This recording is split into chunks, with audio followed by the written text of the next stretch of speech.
Nutcrackers, holiday tradition for eons.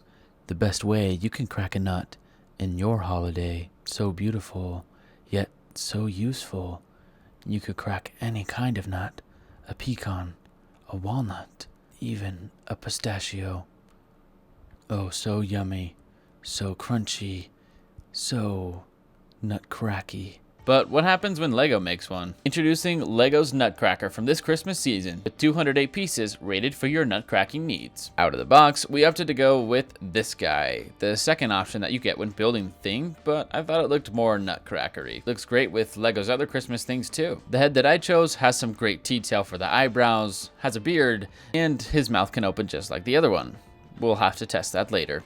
But they both come with the exact same top hat, and the eyes can be the same too, although they do have separate eyes and more pieces if you wanted to build the first one.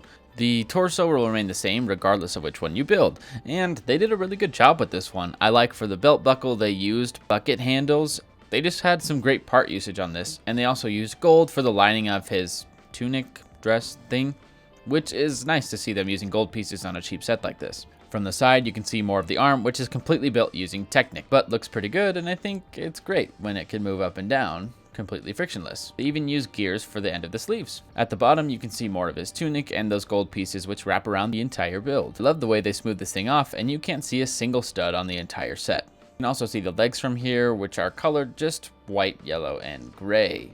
Looking at the feet though, they're only connected with 4 studs each, and the bottoms have holes in them too, so I guess you could put poles or something in there if you wanted to. The only gripe I have with this set particularly is that these legs are so easy to remove. They come off way too easily. But taking a look at the top, here is his hair, which is completely built using bar pieces and more smooth pieces and things that just kind of look like hair. Again, great part usage on this one. And even though the hair looks a little weird when you're building it, at the end, it looks like hair, and I think they did a good job. The face is a little bit uncanny with these eyeballs, but that's just kind of Lego. Nice thing though is that the mouth does move. And on his collar, you can see he's got those yellow pieces there just to add a little bit more color to him, which I think is beneficial here considering the whole thing is mostly just red and brown. And the other side of his hair looks the exact same, but again, still pretty good detailing, just like greebling for hair. They also did a good job at making sure the hair wrapped around the entire head and not just kind of like break off into pieces since the head's square, and I think that makes it for a better build. Turning it back around to the face though, it is a little bit uncanny. I mean, just look at that guy. Look at him talking to you. Really though, compared to other nutcrackers, this one's less creepy than some, or even your mom. Hat though, I really like. I think they did a good job at making the whole thing round and cylinder while also adding chains on the side and those buttons on the front to just add a slight bit of detail. And on the side, you can see the lip of the actual hat. It doesn't poke out too much, and even though the bottom isn't shaped perfectly, it looks good. But while the Nutcracker may look good, let's get on to what's really important.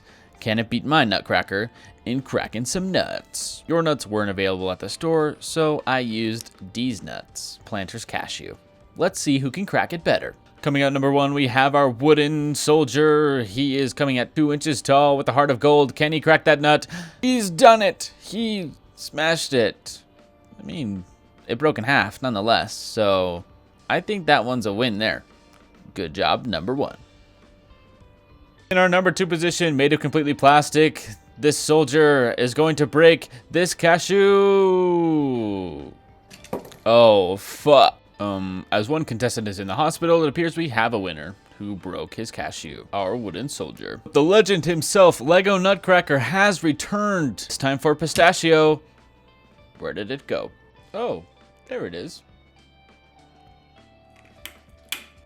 Now that's hard to watch. I've been collecting nutcrackers since I was a kid. I would get one every year for Christmas and add them to my collection. This one's my chef. And I think Lego making a nutcracker this year was just fantastic. Not only for me to relive my childhood, but I think this is a great thing to add to their Christmas line. Even though it can't crack a nut. Not even these nuts. The reason it can't crack a nut really isn't because the parts don't work or they're not strong enough. In fact, it's actually just the way that it's built. The top of the mouth is only connected with 2 studs, then the head, another 4. So in total, that's 6 studs of connection with resistance against a nut, like the cashew. And so, of course, it's either going to slip out or just pop the head off entirely. Maybe I'll make one that can crack your nuts in the future. But thank you so much for watching. I hope you enjoyed. Don't forget to like, comment, and subscribe.